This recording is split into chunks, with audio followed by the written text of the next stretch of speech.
Bermula dari 1964, Malaysia melatih lebih 2,900 orang anggota tentera dan polis Vietnam, termasuk para pegawai.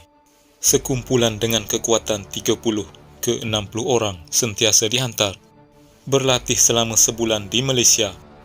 Mereka berlatih ilmu counter-insurgency bersama polis dan tentera Malaysia.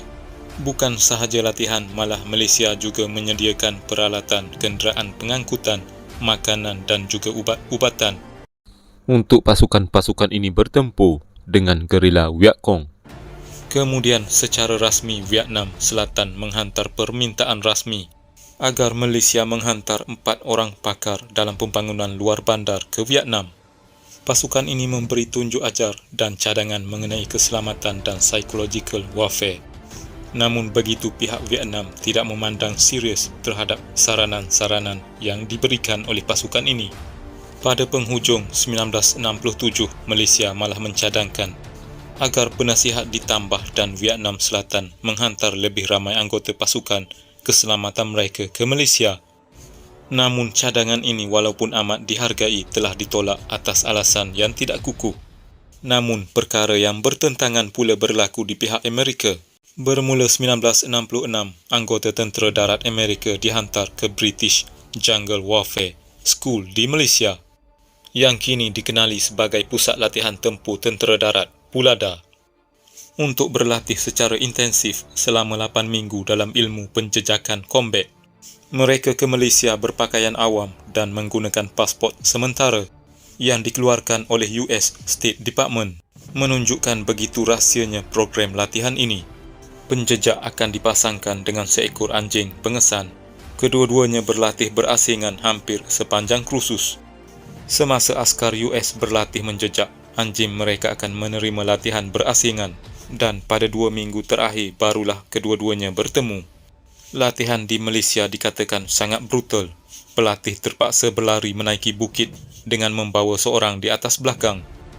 Kemudian di puncak bukit, pelatih mesti menendang sebuah tangki air besi sekuat hati supaya jurulatih yang berada di bawah boleh mendengarnya. Setiap kali dengan bersungguh-sungguh, pelatih akan menendang besi tersebut.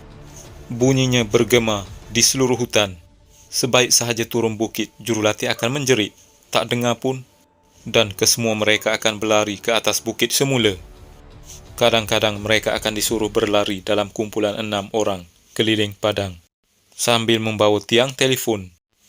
Falsafahnya mudah: jika kamu tak cergas, maka kamu tidak mampu berperang di hutan, dan kamu tidak akan mampu mengikuti anjing pengesan di hutan. Kecergasan amat dititik beratkan. Separuh daripada mereka pulang ke Vietnam kerana tidak tahan, dan ramai juga yang gagal dalam kursus penjejak. Namun begitu, di akhirnya keperitan yang dialami terbalas. Pasukan perintis ini merupakan pasukan yang paling terlatih di seluruh Perang Vietnam pada tahun 1967. Mereka memiliki rekod yang cemerlang dan mencapai kejayaan dalam pertempuran yang sukar dicabar. Ramai tentera komunis Vietnam Utara menjadi mangsa unit ini. Moto pasukan mereka adalah "We find them, you kill them". Pasukan perintis ini juga membuka Combat Tracker School di Fort Gordon, Georgia, dengan bantuan pakar-pakar dari Malaysia. Ini adalah barek untuk anjing pengesan di Combat Tracker School di Fort Gordon, Georgia. British Jungle Warfare School ataupun PULADA di Ulu Tiram, Thornhill Lines, Malaysia kekal menjadi pusat latihan tentera darat yang tersohor dalam peperangan gerila hingga ke hari ini.